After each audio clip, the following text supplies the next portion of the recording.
All right. Well, are you ready? Yeah, I'm ready. Are you ready? I'm ready. All right. My name is Kat. I'm Hayley. And this is Night Classy, a podcast where two teachers unwind, sip wine, and discuss the topics they wish they could teach at school. So what are we drinking today, Hayley? We are drinking White Claws. There are no laws. Things are gonna get freaky. Not actually. Well, kind of, right? We're drinking White Claws because not freaky in here. Maybe later tonight, who knows? But so yeah, we started recording earlier than we usually do, except now it's 5:30, so we took a long time to get started. Yeah, it's okay though. But we didn't want to get tired drinking wine, so we're drinking White Claw. Because we normally start recording not till like 8 p.m. or something. Right, we're going off-brand so that we can drink White Claws now and then go out later. Because as you all know, we're in Memphis, Tennessee, like the home of blues. And tonight they're having a huge contest for blues music that we just found out about in our Uber on the way to the office. Right, but it was obviously meant to be. So we're going to go to that tonight. Yeah, we're going to that. We planned on going out anyway. This just is a bigger motivator, knowing that there's something actually to do. So do we have any updates, anything we want to talk about, or do we just want to get right into it? This week has been pretty low key. Updates. Half my class has been out most of the week. There's like major illness going throughout the schools, so that's fun as a teacher. That is fun. Actually, it's that's fun kind of though, boring. Yeah, half your kids are gone. Yeah, it's much easier. I hope they get better very soon. But Yeah, not too soon. We don't want them to be sick, but small class sizes are great. Yeah, not even small class sizes, but you teach like 40 students at a time. That's Right. not productive for anybody involved. That's just normal class sizes when half your class is gone. Totally. Yeah. And I don't think many of my kids have been out with the flu, but they have been getting pulled out for testing lately to like go to the library and finish their online tests. So my class sizes have been like around 25 to 30, which is way closer to where class sizes should be anyway. So that has been kind of nice. Not that I want any of my kids to be gone, but it's nice not to have an overcrowded classroom. Yeah, I feel the same way. And I only have 6 students, so I don't really have anything to compare to yours. Yeah. But like some of them do have special needs. So it feels like more than one student in one. And they're preschoolers. They're all over. They have 10 personalities per kid anyway. Oh my God, they're everywhere. One of my kids, he accidentally got mixed in with a kindergarten class the other day. I'm not going to say I lost a student, but someone lost a student. But he was lost. Yeah. I'm not going to say I'm not the subject, but he was lost. There were other people involved that could have prevented this. Yeah. I'm not going to call anyone out. No, we're not calling anyone out, but it happened. But I want to. Yeah. You know that. The urge is there. I don't have any updates about my life really since last week, but I do want to talk about, we've been trying to figure out who goes first each episode, and we wanted to make it fair so the same person isn't going first every week or going second every week. And we don't have to talk about it or have a discussion. Right. We don't want to take up a bunch of time flipping a coin. That seems kind of lame. And I'm also a big fan of My Favorite Murder, and every week they alternate. And it like has become kind of a bit on that show. I'm sure a lot of people listening can know what I'm talking about, but like they'll ask who goes first, and it has become this thing. And I don't want to copy them. So we were trying to brainstorm things we could do to figure out who goes first. And we think we've come to a solution. So we decided that, since part of our whole thing is that one, that we're teachers, but also we do things other than teaching, such as drinking alcohol. Yeah, and that's classy. That is an essential part to our podcast. We decided that if you don't know, we pregame our podcast a little bit. Nothing like the whole thing is that we're in the crazy process. Time. Yeah, we're in the process of drinking and letting loose after a day of school, because every episode we've recorded has been after a day of school. It's not been on a Saturday or a Sunday. So It was a Kat's idea actually, but I ordered it from Amazon. So who's really responsible here? Well, I tried, but my stepdad likes to change our Amazon password, and I'm not going to pay for my own Amazon. Yeah, $7 a month. Cray. Insane. Who has the money for that? Not Do you me. want to split an Amazon account with me? It could be like $350 for both of us. No, we can keep mooching off our parents. I pay for my own. Oh, do you really? An adult. I mean, all I have to do is get his password from him. Yeah, I've been and there. have him. When I was in college, I did that. Yeah. I'm still not. I pay for HBO for my entire family. Yeah, so I feel like you're carrying your weight. I feel like I'm carrying my weight. Yeah, and you've shared it with myself and my friend Hunter. Yeah, so, yeah. Okay. All right. I share. I'm gonna let that one go. Anyway, I ordered a breathalyzer from Amazon, and our new method, it'll be delivered on Sunday. So tomorrow, we are going to do our normal thing. And then right before we start recording, or no, while we're recording, we're going to blow into the breathalyzer. And whoever is drunker, they get to start the show. Yeah, the other person can catch up. Exactly. We'll play catch up. It'll be so fun. Yeah, I'm really excited. I've never blown into a breathalyzer before, thankfully. And yeah, I'm excited about it. It'll be a good first experience. It will be. Excited for that. But until we have the breathalyzer, we're going to keep flipping the coin. So let me locate that. I've been using it to open my White Claws. Nice. Protect Hayley, the nails. Yep. Do you want heads or tails? Heads. All right. It is tails. Hey! So all right. I think that means I go first. It does. All right. So I don't really know where to start. So I know where to start. Start at the beginning. I'm going to start with a trigger warning. Just because in my story, I will be mentioning suicide, rape / sexual assault, and mental illness. So if any of those things are triggering to you, you might want to skip ahead to Hayley's segment. Just wanted to shout it out. But Hayley, what do you picture when you think of an incel? An incel, I think of a bunch of people who are banding together for a cause. Okay, that's true. If I said, "Oh, that guy's an incel," what do you think he would look like? An average guy. Oh, someone that I would least expect. That's not what I would expect. I would expect a fedora, some neck beard, you know what, trench coat. I did picture an average guy, but maybe he did have a fedora. Maybe, but an average. Everything about him was average except for a fedora. Okay. Okay. So I just wanted to see what comes top of mind, top of heart when you think of incels, because I'm talking about the incel movement today. I'm going to start by going over what incels are, describe the history, some of the vocabulary associated with them, and we're going to end on a surprise. Ooh, okay. Exciting. So what introduced me to incels was the subreddit r/incel tears. Have you heard of it? I have not. So it's this hilarious subreddit where people basically make fun of incels and like post horrible things they found on incel forums, and like everyone kind of tears them apart.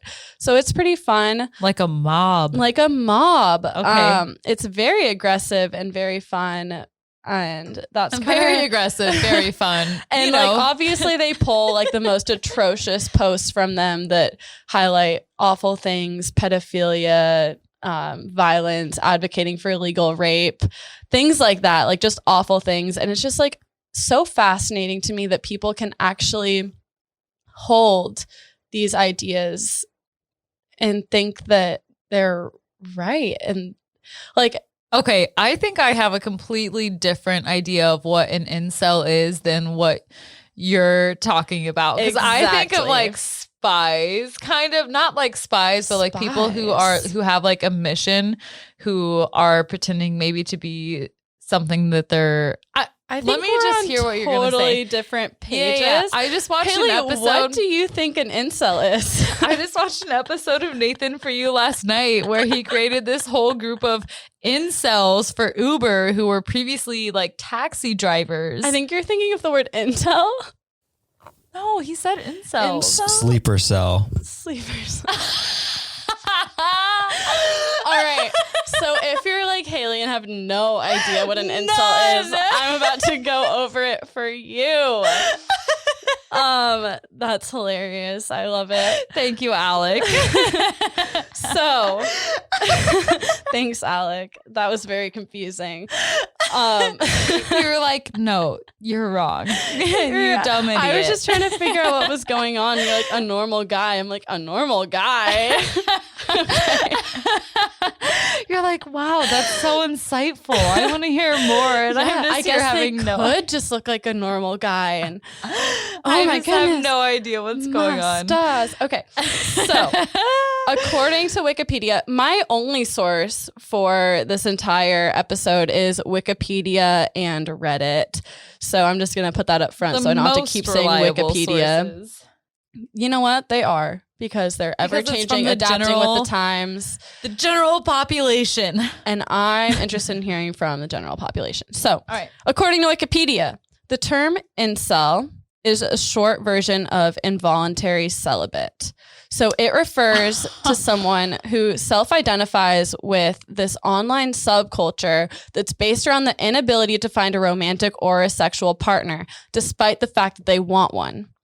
So there's a lot of things they blame this on, mainly women. So it's a community of predominantly men who can't have sex, think sex is not available to them, think it should be available to them, and they blame women for it. They think they're too short, their wrists are too small, their skin is too bad, they're too socially awkward, this, and this, and this. And it started differently than it has ended up now. So right now, the term incel to my mind brings up a lot of misogyny, homophobia, racism. It's akin to the group 4chan. It's very misogynistic and violent, and we're going to get into it and kind of see the, I guess, path they've taken from where they've started to where they are now, which is awful, but kind of hilarious that people can still think this way. You are tickling a part of my mind from like maybe 6-ish months ago where I think I listened to a podcast about this, or it was like some video or something. And I want to say a woman was actually involved in this. Like she was interested in the community, and I don't remember what it was. Was it so I thought about watching this in like preparation for this podcast, but I didn't get to it. There's a documentary on Netflix about like the Meninist movement, and it gets into 4chan and Inceldom a little bit. No, well, we talked last night about how I'm like, my mind is a very visual thing, and if it was a video, I didn't look at any of it. It was just while I was getting ready. So part of me thinks that it was like a podcast where I was just listening. Yeah. Because I would have at least had it in front of me and remembered some of the pictures from the video. Right. It could easily be a podcast. I don't remember what it was, but I'm so excited to hear more about this. I'm sure people have covered this topic, but it's dear to my heart just because I followed that subreddit for so long. What made you initially want to follow it? I don't know how I originally followed it. I think someone may have recommended it to me, but it just became this fascinating thing where I was in this bubble of like all my friends. We had the same viewpoints on pretty much everything. And then it was like these people who think that you should have like sex slaves and that female, like women are like dirt and like basically animals and they're owed sex. And I need to figure out what this thing was that I listened to, because it would relate so well to this. Basically, this woman went into this community and like she identified with them, and but then she ended up like finding her person. Interesting. Or something like that. It is so blurry to me, but it was really within the last 6 months. Yeah, that's fascinating. You should. I need to figure it out. Yeah, I'll look once at my you like figure that out, to. I would love to listen to that. But I just want to read a quote to kind of. I feel like I've been rambling a lot about what an incel is, but I'm gonna Just read this quote about their ideology from Wikipedia. It says, discussions in incel forums are often characterized by resentment, misogyny, self-pity, self-loathing, racism, a sense of entitlement to sex, and the endorsement of violence against sexually active people. The American nonprofit Southern Poverty Law Center described this subculture as part of the online male supremacist ecosystem that is included in their list of hate groups. So one thing this group does is idolize mass murderers and shooters, many of which have been part of incel communities or share incel beliefs. We'll get into that a little bit later, but at least 4 mass murderers, resulting in the total of 45 deaths, have been committed in North America by men who have either self-identified as incels or who had mentioned incel-related names and writings in their private writings or internet postings. So this is a major issue, and these people are not just all talk on the internet. They're not just internet trolls. They are actually violent, and it has become a serious problem. I wonder if incels have any shared common, like, early childhood experiences or like any early life, anything that shapes them to be who they are. I wonder if they share anything of the I'm sort. sure a lot of this is born out of trauma and born out of a life of abuse or rejection, mental illness. Absolutely. But that's no excuse for behaving violently or even advocating for violence or joking about it. So I want to go into the history a little bit. So the incel movement started off very interesting, because like I said, it's pretty much men who are part of these groups, almost entirely. There's a smattering of women, femcels, as they call themselves. But the first online incel community was actually started by a Canadian university student named Alana. She was a woman, and this started in 1993. She created it as sort of a support group to discuss her own sexual inactivity with others and for people of all genders to share their thoughts and experience. So it was built as kind of this support group where everyone was welcome, everyone who felt sexually frustrated, whether they had social anxiety, couldn't talk to people, physical abnormalities, disabilities. She created a community. It was a community, and it was just meant to be a discussion.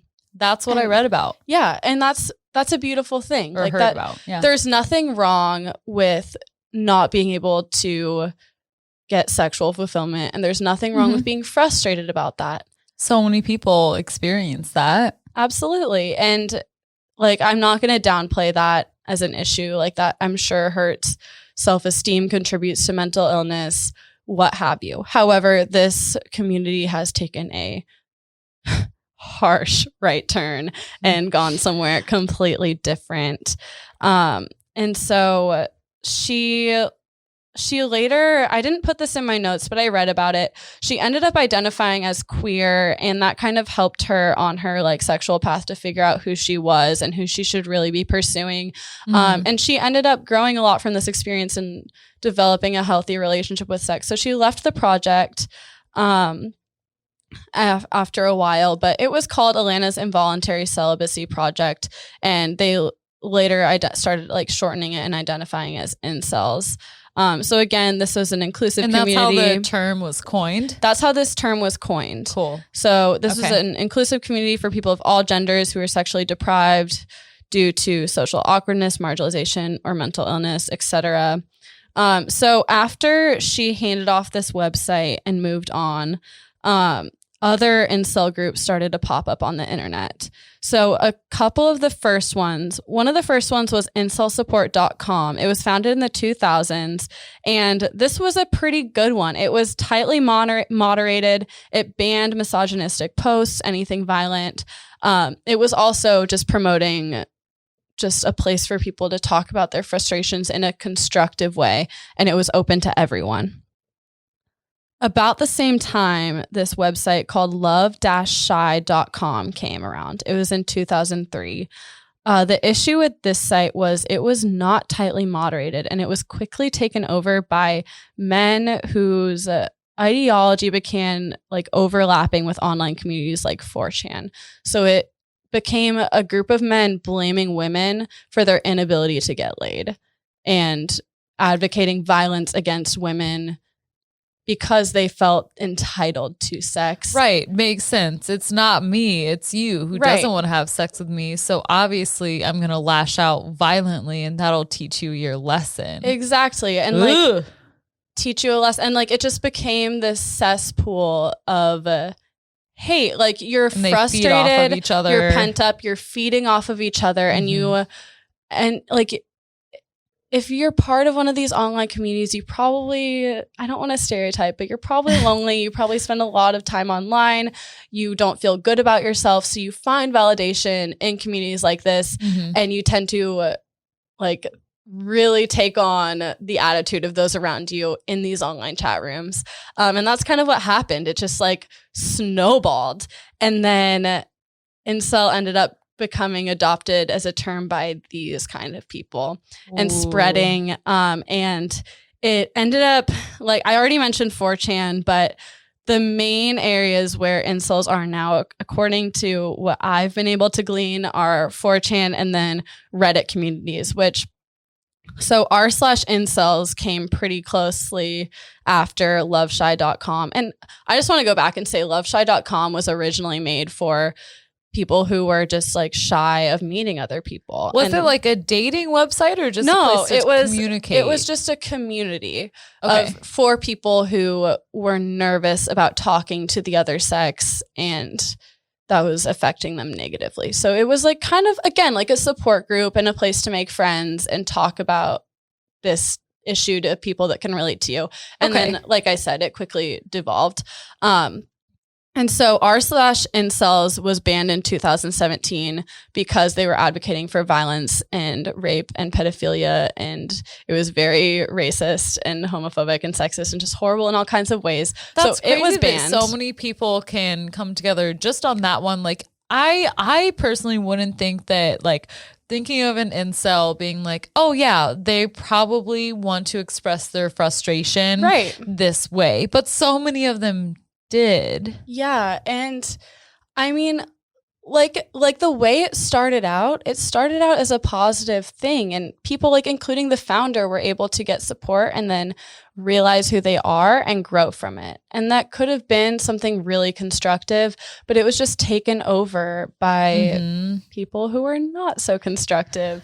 Destructive, some might say. And also they hurt what could have been a good movement for people that really need it.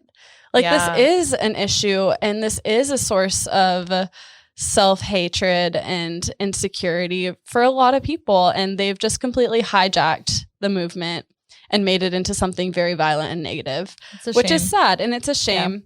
And so after r/incels was banned in 2007, another community called r/brain cells came about, and it was banned in 2019, but before it was banned, I had the privilege of trolling on it just a little bit. Oh, you're a troller? I was a troll. I didn't know you were a troller. Okay, you're a troll. Yeah, I'm not a troller. It was pretty fun. You got to see some like horrible stuff people posted. And like I said, I follow Incel Tears, which makes fun of these sites, and they got a lot of their content from r/brain cells, but that's banned now. And I was looking for subreddits right now that are incel subreddits, and the main one that I know of is r/mgto, men going their own way, which is kind of an incel site. They have the same ideology, but basically it's, instead of your involuntary celibate, you're like choosing to swear off women because women are evil and they lead you astray, and you should just swear them off completely. Sometimes I feel the same way about men. Is there one for men? Yeah. So, you know, but this is another like horrible, violent subreddit that you don't want to waste your time on. Okay. All right. I take that back. Yeah. So I don't know. So again, I just want to go back over their ideology before I launch into this next segment. So I'm going to quote again. Discussions often revolve around the belief that men are owed sex. Other common topics include idleness, loneliness, unhappiness, suicide, sexual surrogates, prostitutes, and the acquisition of sex robots. That's a big one. They love to talk about how there's going to be sex robots soon and women will be obsolete because they're dumber and weaker. So there's no reason for them besides sex. So when sex robots come around, you and I are just going to jump off the face of the earth. There's no more use for us. And I wish I had something to say, but I'm still processing. Yeah, there's quite a bit to process. Okay. As well as various attributes they believe increase one's desirability as a partner, such as income or personality. So there's this like concept of a Chad, which I'm gonna go into soon. And a Chad is like the ideal male who makes money, has like a chiseled jawline, he's tall, he's attractive, and he's the one women want. And my old boss's name was Chad. I know. And he followed us today. He on did. Instagram. Shout out to Chad. C40. So Anyway. they tend to obsess over the male features they want, and they seem to think that these men have a monopoly over sex. And if a woman has sex with someone uglier than a Chad, it's for things like financial gain, or I don't even know. It makes no sense. My brain just went on a full ride on the brain train that made me think about all of these guys in this community, and then them thinking about this quote unquote Chad person. Yeah. And then it made me think about this Instagram person I follow. Her name is Generous, Jenerous. Okay. She is super LGBTQIA+. And she posted something the other day that was like, it was a TikTok, and it was like, you don't want to be her. You want to fuck her. Like, it was just her talking about how she came out as a like pansexual or bisexual. I'm not sure like how she identifies, but like how she realized that she didn't want to like be these girls that she saw. She wanted to be with them. And that makes me wonder. That's totally a thing, because they talk about Chads and Chad's dick so much. And we're going to get into it a little bit, but it's like there are all these pie charts on incel tiers that are like people who spend time thinking about Chad's dick, and like most of it is incels, and then there's like a tiny sliver for women, and that's exactly what you were just talking about. Like, it's, if you have all these thoughts and emotions about Chad, maybe there's a different motivation. Maybe you want don't to hate be women with Chad. Yeah. Maybe you hate women because you wish you were attracted to them and you're not. Yeah. Sorry for you. There's other support groups for that. Yeah, they're just so, and you know, that's kind of sad. Like, let's say that was true for one person. Let's say that's true. And let's say that this like let's say homophobia, like as in general, like makes you so afraid to be who you want to be, that you join this incel group and hate women for no goddamn reason because you just want to be gay. Absolutely. I think that's a huge part of this. All right. That's very perceptive, because that is 100% a huge part of this. I'm just going to keep reading. So, opposition to feminism and women's rights is a commonplace, and some posters blame women's liberation for their ability to find a partner. They think that women having choice in their partners is wrong, and it should be set up like by their dads, like it used to be. Wow. So I just want to move on from here. So I think you have a pretty good idea of what an incel is, at least the way I'm portraying like them. 3 guys from my high school, at least. Yeah, I'm clearly very aggressively against incels and not very sympathetic to them, as I'm sure you've gathered. But I have a list here of incel vocabulary. So this is an online community. Very largely a Reddit community. And anyone who's been on Reddit knows there's a whole language that goes in like within Reddit and within specific subreddits. Yeah. And incels have their own language, and it's fascinating. I was telling Alec about incels the other day and sending him posts, and he was asking me like, what does this mean? What does this mean? And I was able to tell him because I spend an embarrassing amount of time on these subreddits. But in case you don't spend all your time on Reddit, I've defined some of these terms for you. I love it. This is the Incel Language Dictionary, taken from r/incel tiers.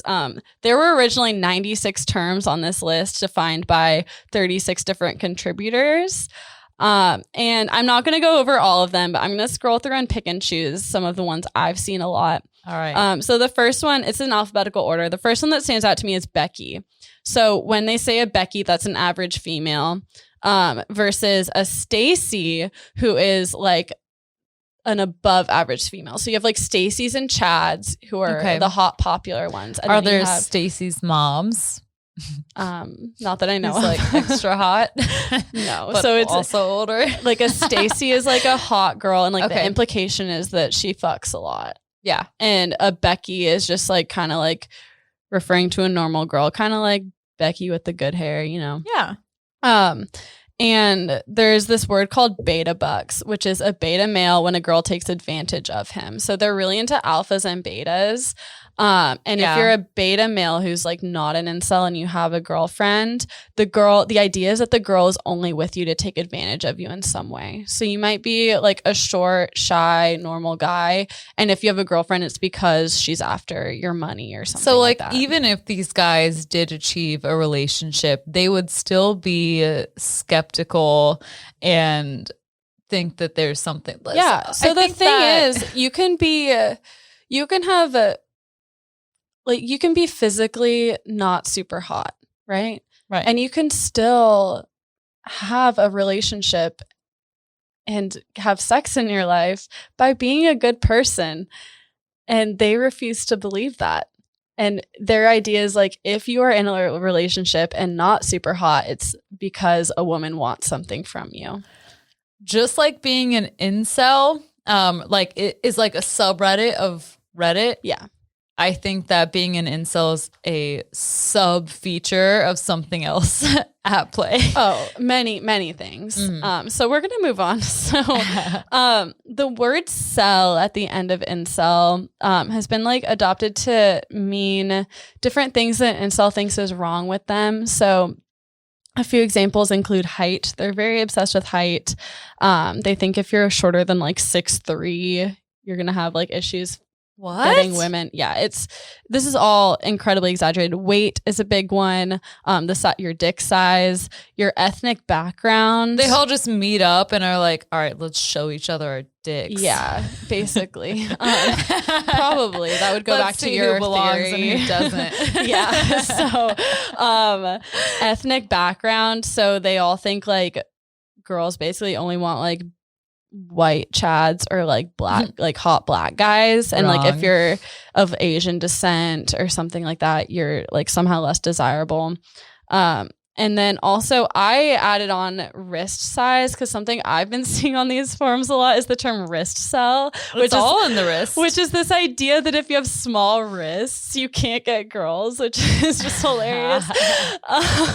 Yeah, if my bracelet can fit your wrist, we're done. Yeah, right? Like the first thing I do when I meet a guy is I compare our wrist size, and if they're not way bigger than me, they're gone. Okay, we need to keep going. We're only on C's. Keep going. So then there's also Chad, Tyrone. So Chad, I'm not going to list out all their names because the only ones I've seen online are Chad and Tyrone. So Chad is basically like the ideal hot white guy. Tyrone's the ideal hot black guy. And it's like used to be like, oh, you're a beta bucks male, but your girlfriend's like out here like fucking Tyrone on the side. Like that's how I would use it in a sentence. And then cock carousel. So that describes a period in all, air quotes, all women's lives where they ride the cock carousel and they just jump from one cock to another. That's until what it's called.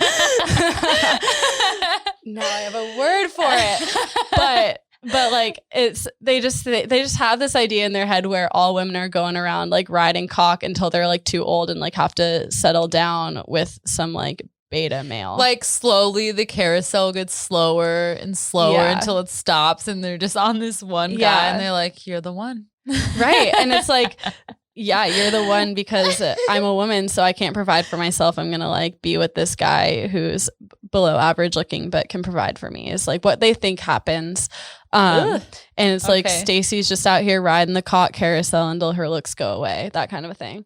And so another thing they're obsessed with is cucking. So that refers like to a cuckold? Yeah, like a cuckold fetish, like where you get off by watching your girlfriend or wife fuck someone else. Yeah. But in their mind, this is describing basically anyone with a girlfriend who's not a Chad, because obviously your girlfriend's fucking other people if you're not a perfect 11 out of 10 making $1 million a If year. you can't trust yourself, you can't trust your girlfriend. Exactly. So that's what that's talking about. And then I included Elliot Rodger on this. He went on a killing spree in a sorority because he hated women. And so he is a big idol to this community. And they even like abbreviate his name to ER because they all know what they're talking about when they talk about ER. All right. That's pretty official if you have your own so acronym. That's where they're coming from. And then foid/femoid is an abbreviation for female humanoid. So when they talk about women, they'll refer to them as either foids, which basically dehumanizes you by calling you a robot. That's pretty close to Freud, which I also would want to be interested in connecting his philosophies to this whole thing. So I think you could do that pretty easily. Who's your mama and how badly did she hurt you? So your mom's a hoe. Yeah. So what I've seen on these forums is they'll either call women foids or holes. And I think you can make the connection of why they're called holes. And then Jim Cell is an incel who works out. They talk about this concept called land whales, which are obese women, and looks matches, which a looks match is like a couple who are on the same attractiveness level. But like incels believe they should be able to get women like above their looks match, and they like refuse to date women who like are on the same plane as them. That's so when it not comes true to because the only time that not the only time in general, from what I've seen in my life experiences, the only time that women date below their physical looks is like if the personality is really good. And none of these incels would actually have a personality. No. So that's really good. They just believe they're entitled to whatever woman they want, essentially, is the bottom line. And then normie is anyone besides a Chad or a Stacy, someone who anyone. Let's keep going. Roasty is another way they describe women. It's basically referring to how used up vaginas like supposedly look like roast beef. So that's what they call them. They talk about suicide a lot, so they're gonna like say I'm gonna rope, and rope means to like suggest committing suicide by hanging. Soy is a way to describe like a soy boy, like a girly boy, because supposedly like soy reduces testosterone. So they'll call people like soy boys if they're not an incel or not super masculine. Super stupid. And then vocel is used to indicate the reason someone is celibate as a voluntary decision. So like if you're an incel, you didn't choose to be celibate, but if you're a vocel, it's like a conscious choice. And then the wall. Is there a stigma between like voluntarily? Yeah, they'll be like, you're a vocel because you're fat. So like you could lose the weight and not be an incel anymore, but like you've chosen it. So it's like a way of gatekeeping in the incel community. Okay. And then the last one I'm going to talk about is the wall. So the definition is, after riding the cock carousel, this is the idea that a woman is used up and worthless, specifically relates to age and how women like lose their youthful looks as they get older. And from what I've seen on incel forums is that they think women like lose their looks like around the age 18. A lot of them, they think like prime age is maybe between like 13 and 23. Wow. So on the much younger, illegally younger side. Happy birthday month, you 23-year-old. Yeah. I'm past my prime, y'all. So, and then the last like vocabulary I want to talk about that like I wrote about is the pills. So my last episode, I talked about the Matrix, and in the Matrix, you have like the blue pill, which is everyone who like accepts the reality around them. And it's like the comforting idea of like, this is your reality. And like the people that like, are living in the Matrix, and that's fine. And so to them, this is like normies, like people that don't subscribe to incel ideology and are kind of like blindfolded by this concept of like how feminism is good and like women should have equal rights and a healthy attitude. All this craziness. Crazy ideas. And then red pills is accepting the reality that men are oppressed. Women have like gone far past the social station they should be at, and Okay. all these things. And then there's this thing called the black pill, which is basically like a way more aggressive red pill that like advocates for violence and like thorough suppression of women. But what I wanted to talk about most is the dog pill, which I've seen on DOG or DAWG? no, DOG. Okay. Which I've seen on like more extreme incel posts, which is how women would rather have sex with a dog than an ugly man. And some people really think this way, and like how like now everyone loves their dog and treats it like their child. Like they think this is evidence of the dog pill. Oh my God. Yeah, and like how like women are single now and they just have dogs. They just because rather they have like a dog. secretly want to fuck their dog. Oh my God. Oh my God. So that's kind of where some of these people's minds go. So yeah, in summary, incels think that by being born short, ugly, bad skin, slim wrists, whatever they want to complain about, they've missed out on having sex with attractive women, and they're angry about it. They view women as a commodity and sex as a human right that should not be denied to them. I say human right, but really they mean male right. Yeah. Some of the things I've seen on incel forums include advocating for illegal pedophilia, legal rape, sexual slavery, violence against women, and massive amounts of racism and homophobia. So they have some issues. They have a lot of issues. So the way I wanted to end this, or the way I originally wanted to end this segment, was to just read some of their posts, and they just are so awful that I didn't even want to give them the time of day and read them out loud. So Good for you. instead, I found this thing called an incel post generator. That basically someone spent the time and like inputted a ton of like random incel posts into this generator, so the computer makes incel posts for them. And so what we're gonna do, you and the generators, I love it. What we're gonna do is I'm gonna have Hayley hit the generator, and she's gonna read some incel posts out loud for you. Awesome. And so that's her job. I'm gonna hand over the computer, and she's gonna go to town. She can read as many as she likes, and it's gonna be super fun. So All enjoy. right, let's go. Okay, let's see here. We have incel post generator version 1.3. Here's the first quote that comes up. Okay. You can't watch TV or listen to the radio nowadays without hearing songs about women reporting sexual assault and men taking psychiatric medications. I miss when entertainment was good.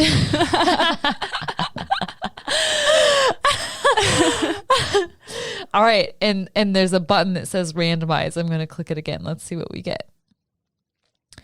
I've been gym maxing for years and nothing's come of it. All right. Period. So that's a gym cell. With 2 X's, Yeah. gym maxing. They think that having muscles will compensate for their terrible personalities. Maybe you're not doing something right. Yeah. Just thinking about women dyeing their hair makes me sick.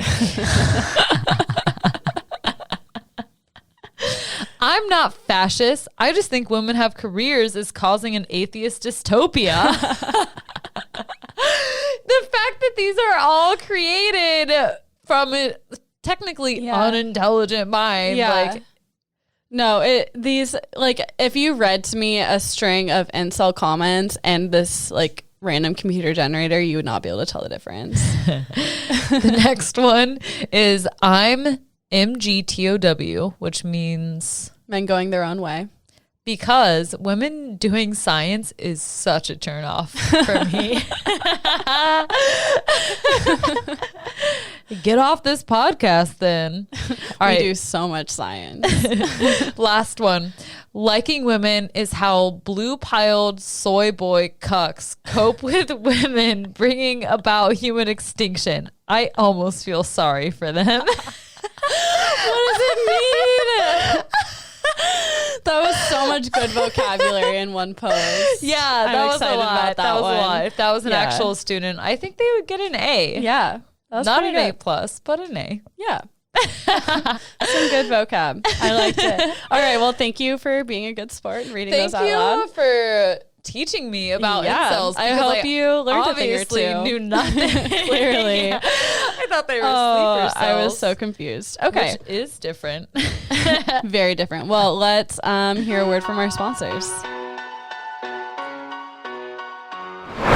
We want to talk about a product that has greatly improved both of our lives, Eczema Honey. Eczema Honey offers all-natural, high-quality skincare designed to soothe the effects of eczema and psoriasis. Their ingredients include things like organic pure honey, almond oil, organic olive oil, organic grated beeswax, sunflower oil, and pure spring water. Even if you don't have a skin condition, these are still great products for dry skin. I never experienced eczema until I was older. It seems like the older I get, the more ailments I get. But one day I just woke up and had eczema on my eyes. My eyes were dry, the skin was leathery and puffy, itchy, red, not an appealing look, not an appealing feel. So I tried out the Eczema Honey Gentle Face and Body Lotion Stick. I was amazed. The difference after just applying it one time, it goes smoothly onto the skin and your skin immediately starts feeling better. So thank you for that recommendation for Eczema Honey, and I'm going to recommend it to all of our listeners right now. If you have eczema like us, psoriasis, dry skin, or just want to up your skincare game with their organic products, check out Eczema Honey at eczemahoneyco.com and use the code NIGHTCLASSY10 for 10% off your first order. It's worth it. All right, it is my turn for a lesson. Woo. Kat, have you ever heard of sloppysism? No, what's that? Ooh, okay, so I had this whole lesson idea planned because I didn't actually plan it until the last minute. Until last night, I was talking to a person and they brought up the idea of sloppysism, and I was like, what's that? So the Merriam-Webster's definition is a theory holding that the self can know nothing but its own modifications and that the self is the only existent thing. Okay. So the reason I thought this would be good is because at first to me, I was like, yeah, that's actually interesting. And like, it could make sense to take the stance. And I'll read you Wikipedia's definition. It's basically all a philosophy. And so as a disclaimer, I'm not a philosopher. I did not study philosophy. And there's a lot of things that are maybe going over my head for this one. Okay. It's already over my head. I'm sitting here staring at you trying to... Right. That's the Merriam-Webster's definition. So I have the two Merriam-Webster's and Wikipedia's. So Wikipedia is going to make a little more sense. Okay. So just for the origins, it comes from a combination of two words. So the Latin word solus, which means alone. And then the second word is ipsi. Or ipse, I don't know, meaning self. Alone in self creates solipsism, I guess. Okay. It's the philosophical idea that only one's mind is sure to exist. Okay. Meaning that people who believe and like subscribe to this philosophical idea think that the only true thing in this world is what their mind is. Right. Like there's no proof of anything else. Right. You can't prove or disprove that other people exist and are out there. And not only that, but it asserts that like anything outside of one's own mind is unsure. And so you can't know the external world or others' minds. They might not exist. Yeah. And they most likely don't, according to this philosophy. All right. So we're throwback to simulation theory. We're building. So this is like scaffolding from last week.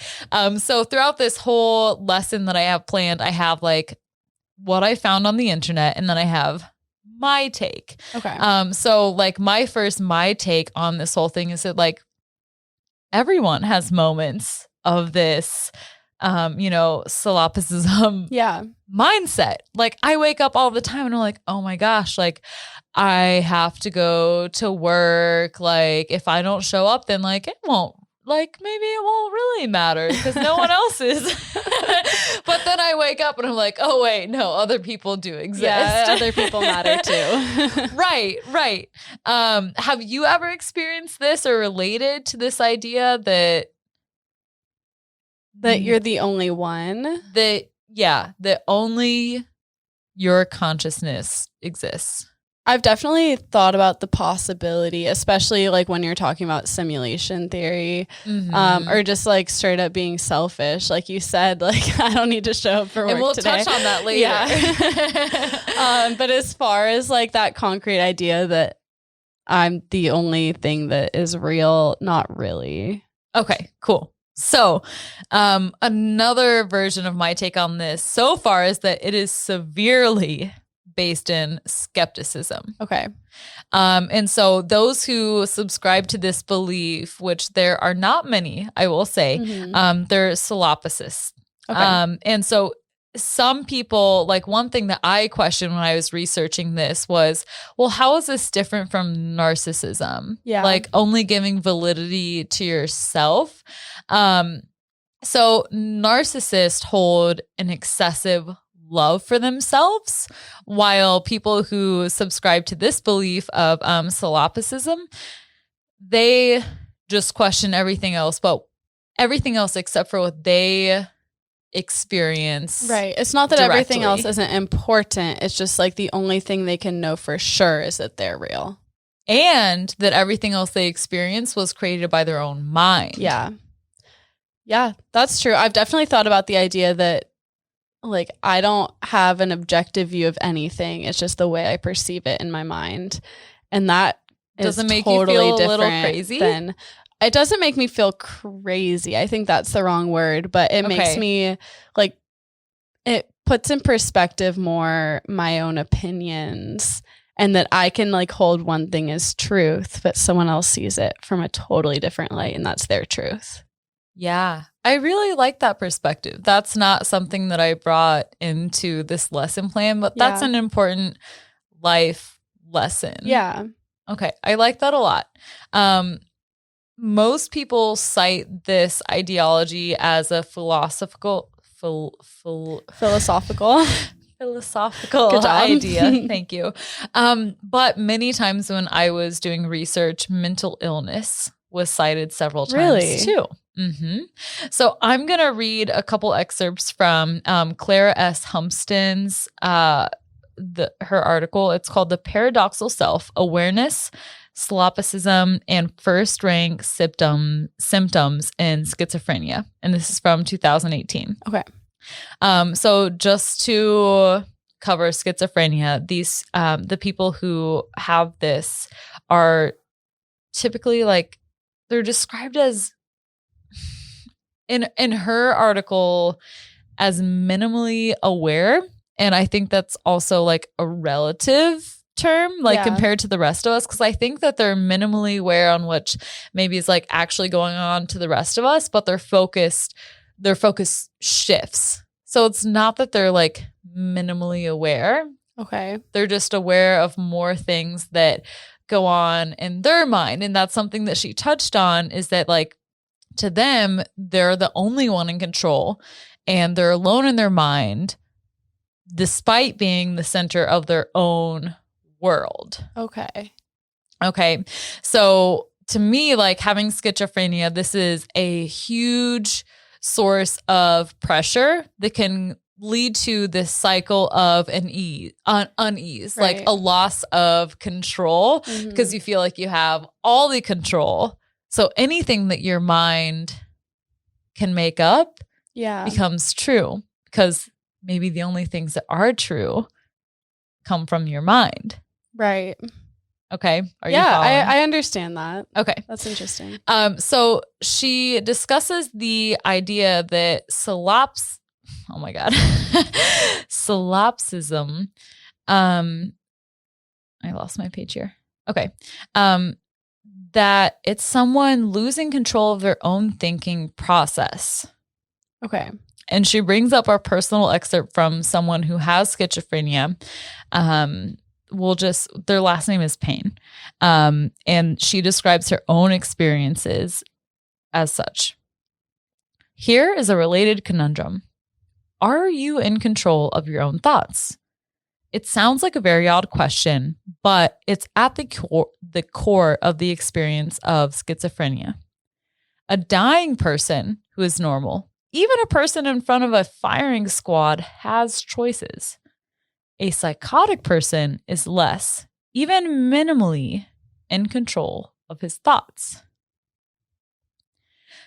So where the two converge, like in this article, is someone with schizophrenia who's also a sloppysist, is someone who feels like they can gain control of the external world, but at the same time loses control over their own internal thoughts. What do you mean gains control of the external world?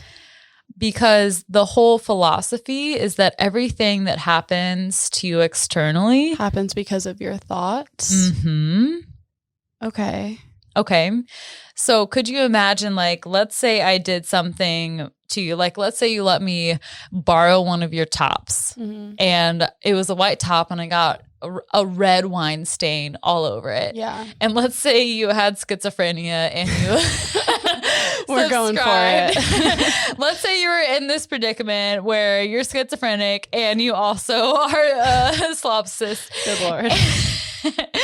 And you gain control because you're like, okay, my mind imagined that my friend let me borrow this top and then decided that she was going to spill red wine over this. And this makes me angry, but I also created this. So, oh my God, that sounds exhausting. Right. It's completely Thank God I'm exhausting. not what the fuck is it? Solipsism? Yeah, okay. It sounds like a psychops.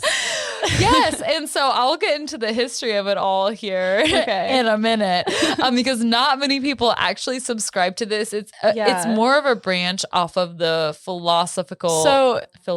Yeah, so I'm confused. So it started out as a philosophy that was just like, what if this? I will share. And then people started like actually thinking that like everything in the world is created in their mind. Very few people. To me, it seems like it's a kind of a branch off of the philosophical idea of idealism. Okay. Because it's often compared or related to this. So I'll just make sure we're like brushed up on idealism from Wikipedia. And this is in quotes. Idealism is a diverse group of metaphysical philosophies which assert that reality is in some way indistinguishable or inseparable from human understanding or perception. Okay. I can get on board with that. Right. So that's very broad. Yeah. To me, slopsism takes a very radical point of view. And it's like they're indistinguishable, they're inseparable, so they must be the same. Yeah. And all I know for sure is my mind and what I experience. So this must be the only thing that's true. This must be it. Yeah. Yes. Okay. So getting into the history of it, and you know what, do you want me to show you a picture that is just kind of like a comic? So we kind of talked about narcissism and slopsism. Yeah. So that's it. It's like basically this picture of me in the middle, which is like the sun, and then everything revolving around it is like things about you, stuff about you, and other people. It's like stuff I like, stuff I hate, stuff about me. And then on the very, very end of the orbit, like on the outside ring, it's like a tiny little speck and it says others. Yeah. And that's the universe. Okay. So all of it is one's self. Yeah. But at the same time, thinking that everything that you experience is created by your own mind, because there is an external world. Right. It's not just oneself. So do they think it's literally created by their own mind, or just like the only like way they know the world is created by their own mind? Let me share with you the history notes I took, and then let me know how you interpret it. Okay. So this comes from the Wikipedia page, solipsism. So a Greek prehistoric a prehistoric Greek named Solopsicles Slopsiquis. Slopsiquisha. A Greek pre-Socratic sophist, Okay. which is also another word for someone who believes in slopsism. Okay. I keep want to say like slopsism Joe, slopsa Joe, I don't know, like a sloppy Joe. There's so many Joe, puns. sloppy Joe. His name was Georgius, and this is from the year 483 to 375 Jesus. BC. Okay, how's that even a time? It's not. No. Anyway, It's fake. Fake news. He's noted as the first philosopher to record these ideas of slopsism. Uh-huh. And he has 3 basic capstones to this. Okay. Number 1, nothing exists. That's a big one. Right. That's why it's first. Number 2, even if something exists. Okay. So he's already gone back on his own. Even if something exists, nothing can be known about it. Nothing. Okay. Nothing can be known about it because to me, this is my interpretation. Nothing can be known about it because if you do know something about it, then it's your own mind making up the idea of the things that you know about it. That's fair. Okay. And number 3, even if something could be known about it, knowledge about it can't be communicated to others. And that's the one that I have questions about. Yeah, me too. This seems What are fake. your questions? It's real. Oh, it's real. There are no, Reddit I'm pages. sure it's real. I just don't really like this theory. It's interesting, but I think it's just a bunch of people sitting around with too much time on their hands saying this and this. But I mean, I guess that's true. I'm looking at a plant right now in Alex's office and I'm like, I could say it's green, but to you, green could be something else. I could say it's rough, but that's subjective. Mm-hmm. I could say it's shiny. But is that subjective? Because we know the way light moves off things. And yes, I love that you brought up subjective. So like basically this idea is that, or this ideology is based on the idea that objective knowledge is literally impossible. Yeah. Which that is true to an extent. And they completely rely on subjective knowledge, which is totally personal and totally biased. But I could say I bit your arm and I could bite your arm and you could be like, yeah, you bit my arm. That's objective knowledge. Right. Or it could be like, you fondled my arm with your teeth. No, I bit it hard. But the way we perceive it could be different. I think if I bit your arm, you'd perceive it as me biting your arm. Unless I subscribe to the idea of solipsism. And then it would be your fault that I bit your arm. Yeah, and then I'd be like, why'd I do that to myself? Which, like, at the same time, so, like, keep in mind that a lot of the references, especially in modern times, cite slopsism with mental illness and schizophrenia and being alone. Right. Okay. So I'm going to pause here and take a my take moment and ask you, like, if you feel like you've ever experienced anyone in your life who holds subjective knowledge higher than all else. If you have, maybe if you're comfortable sharing about it, do it. Do you not, mean, I'm sorry, I don't really understand the question. My question is, like, have you met someone who, like, really takes their intuition to be the end all, be all? Like, they think their, like, most subjective thoughts are objective? Yes. Anyone who watches Fox News? I don't know. Okay, so nothing, like, specific. No, nothing specific. Okay, cool. So more into the history. One quote that I found interesting originated in 1893. Kind of recent. More recent than 500 BC. We've made quite the jump here. Right. There's not much on this, but it's still interesting that it's considered a philosophical Right. It's lasted ideology. a long time. Yeah. And she's celebrating her like 2,500 year anniversary right now. Right. So F.H. Bradley, who is a British idealist, was noted in appearance and reality. And he kind of gives light to this, to the slopsism with the following words. I cannot transcend experience, and experience must be my experience. From this, it follows that nothing beyond myself exists.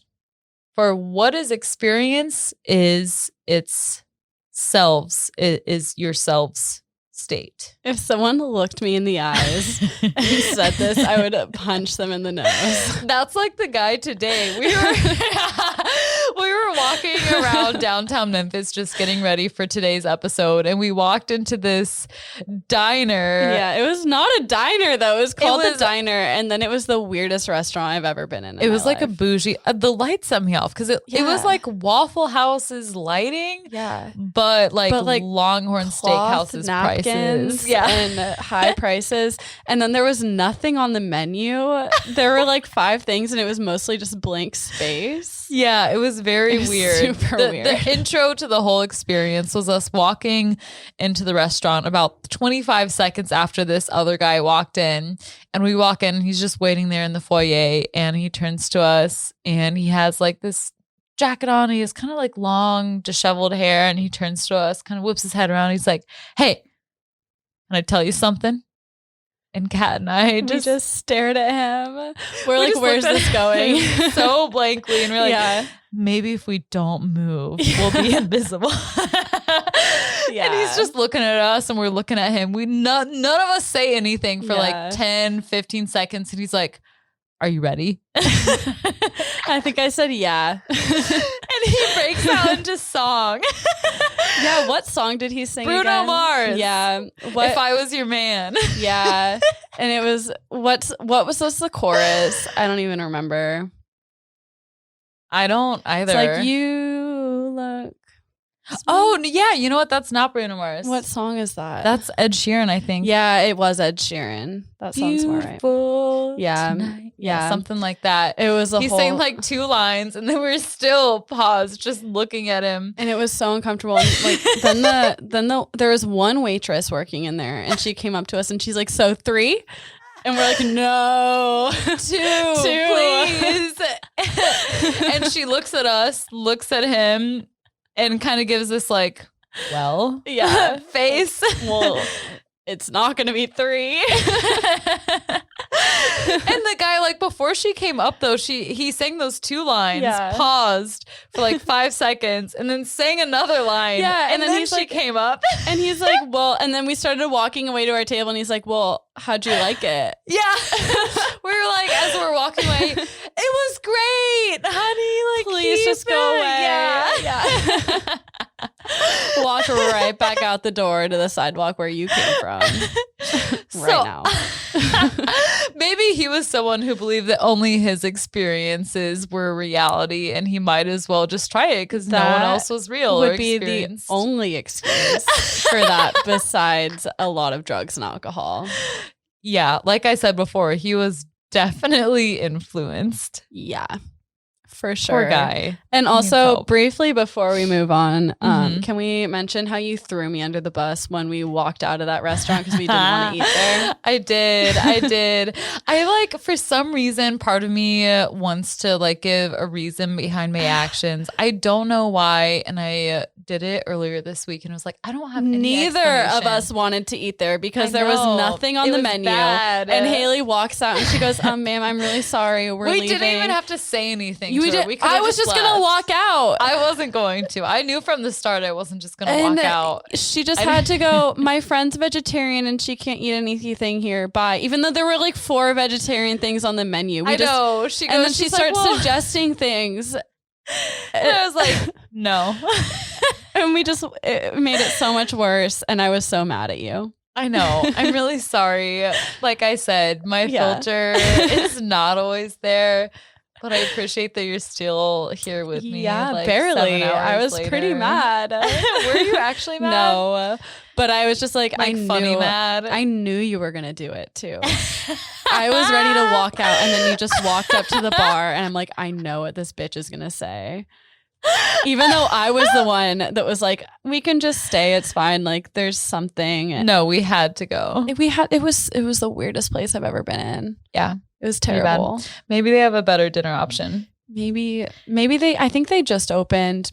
No. Much like our podcast, they're on their way to improving. Anyway, I apologize. That was a long tangent. It was really long. Let's go but back. This is what we're here for.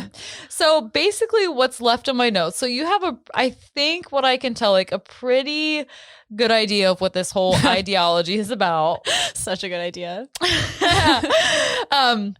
So I have a few, the whole headliner of this next note page is other related topics. Okay. The first note that I have is, are we minds or bodies? And we don't have to discuss it. Okay. Are we humans or are we dancers? Dancers. I think it's both. There's like a dualism, which kind of leads into something that I found that I don't understand anything about. Yeah. But Same. maybe somebody you already know. I understand nothing. So there's this many minds concept that kind of has this ideology, but it's based in quantum mechanics. And there's this whole article that kind of explains it. And I'll show you the graphics that went along with this article, because I went to read it and then I was like, nah, I'm gonna head out. Bye. But if you understand what's happening here and you're listening, you might want to check it out. So the article is Multi-Slopsism, the physical ontology of the many minds concepts. And it's by, Andrew Soltau, Soltau. He's a researcher. And from what I got from the small portion that I read about this is that like, it kind of brings in, like, obviously it brings in slopsism to this ideology, but it also looks at how everybody experiences slopsism. Okay. Slopsism. I have not been pronouncing. I mean, it I think we correctly. have all had the idea when we're high about like nothing exists except for me. Yeah. And so you can see how there are many layers in these like graphics. I see a very blurry graphic of shapes. I can't really... I just screenshotted it Okay. just to like show you. But one thing that researchers, if you will, basically some people believe that infants all technically subscribe. I don't think you can actually like practice this. Yeah. So it's something that you reject after, you're of a certain age and you're like, oh yeah, there are other people who experience you learn like other object things. Permanence and empathy and things like that. Yeah. You're like, oh, I'm not the only one Yeah. here. There are other things that exist besides what I can see or feel or touch. Right. But some people do not reject this idea of solipsism. So that's where these people, can continue on. Yeah. And then one other thing I want to go to is before funny sloppysism. There's one other note I have, and it was from the Wikipedia page, Idealism, where George Berkeley, who was an idealist philosopher, he argues that objects do not exist if we cannot perceive them or observe them. So basically, if a tree falls in the yes. forest with no one to hear it, yeah. Yes. If no one's there to hear it, it would cease to exist. Okay. But he also is quoted as saying, the observer and the observed are one. And he kind of loops back to his idea and equals it out by using the existence of God to explain that things can exist independently around the world, but only because God is all-seeing and observes all and sees all, so all exists. He's doing too much. So on the contrary, people who subscribed to the idea of slopsism also argue that the existence of God cannot be proven because it's an entity outside of oneself. Oh my God. This is why I could never be a philosophy major, is because I feel like it's just this one like circle jerk of like, well, what about this? What about this? And so my take is you can only trust yourself. Yeah. Yeah. I like the Hayley takes better than I like the actual philosophy. I'm going to put that in every lesson from here on out. And then the last one that I have related to like this like mini minds concept is it just explores the multiple realities and differences that people perceive their internal and external worlds. And we also had a conversation last night about our internal monologue, and we shared about how different it was for each of us, how visual or auditory or kinesthetic it was. Absolutely. And as much as I'm making fun of this theory, there is a lot of truth to it in that everything we perceive is our own interpretation of the world. And no one interprets the world the way we do. So factually, the only real truth to yourself is your own perception. Yes. And there is truth to that. But then these people just seem to have like blown that up. If you fall into the rabbit hole, I really think it can be a recipe for mental illness. Yeah. And that's a problem, but it's cool to be open to other ideas. Yeah, it is. And so I have two more pages here. The first one is helpful solipsism. I keep wanting to call it sloppysism. Sloppysism. That's it. All right, that's what you're calling it from now on. Sloppysism. Helpful sloppysism.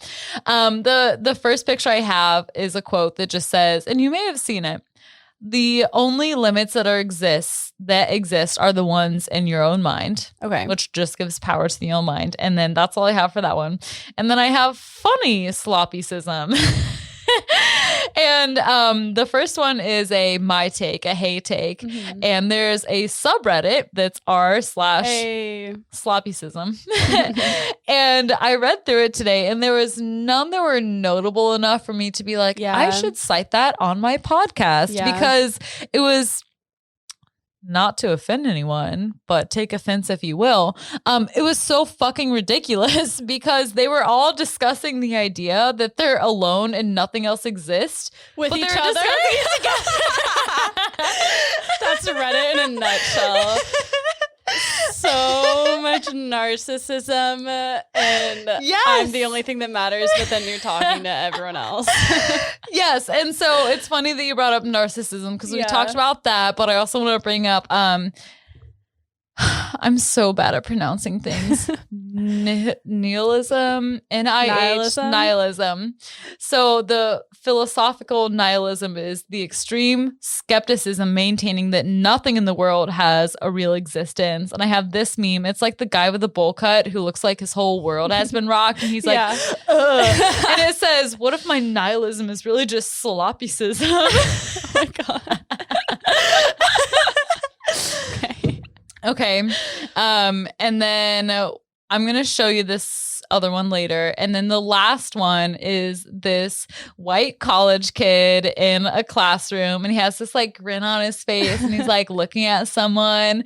And the caption is, doesn't think you exist, still buys you coffee. And that closes out my lesson on sloppysism. All right, sloppysism. We've got some good memes. And scientific facts for some people. Facts. Not us. Not us. I do not subscribe to sloppysism. Me either, but sloppy. It's funny to think about. Yeah, it is interesting. And I think, like I said, there is, I think, some truth to it. Yeah, like most philosophical ideas, there's something there, right. But it's hard to say this is it. But then you just sit there on your rock and you're like, maybe. Yeah, I don't want to die on the mountain. No. So I'm going to keep exploring other options and take what I will from this one. Exactly. That was interesting. Thank you, Hayley. Yeah. Thank you for your lesson on incels, which I obviously needed. You obviously did. What did you think? So on that Nathan For You episode, what were they what is? Okay. So the episode on Nathan For You, if anyone doesn't know what Nathan For You is, just go watch it because I'm not going to explain it. They were basically trying to revive the taxi business in LA because Uber was destroying it. Oh, I've seen that episode. Right. So he got a bunch of like ex taxi drivers who were driving for Uber together and had them like, he had like sabotage 62 people. Uber. Yeah. Apparently there's sleeper cells. Thank you, Alec, not incels. And I was like, it's just a normal guy. Like he looks normal. And you're like, no, they don't look normal. I've seen them. They don't look normal. I've seen the stereotypes. You're like, I follow the Reddit. They are not Wait, so normal. I'm sorry. What? I don't remember this part of the episode. What is a sleeper cell? Alec? It's like you're a group of people inside an organization pretending to be part of that organization, but you're really trying to sabotage it. So these ex-taxi drivers were a part of Uber. And they're pretending to be like really bad Uber drivers, right? Yeah. To get the feedback from people to see what really drove them nuts so that they could make this better taxi service. Yeah. Okay. All right. Not incels. They're not like a woman gets into their taxi and they're like, fucking, beep, beep, beep. Get out of here, Stacy. I'm a Chad. Level up. Yeah. Well, anyway, thank you guys. Yeah, thank you so much. We appreciate it. And we'll be back next week. Yeah. And in closing, 3, 2, 1. Class is dismissed.